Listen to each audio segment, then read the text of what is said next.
Sākuma pozīcija guļus uz grīdas, ceļi nedaudz saliekti, rokas pāri krusteniski vai grūtāk rokas aiz ausīm, turot pakausi.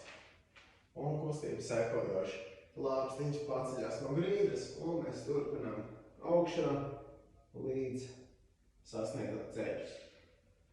Lēnām atpakaļ un turpinām.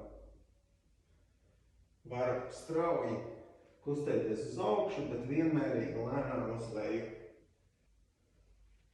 Ja ir nepieciešamība atvieglot vingrinājumu, rokas pāri krusteniski vai rokas šeit pie ciskām, nedaudz palīdzot sev piecelties.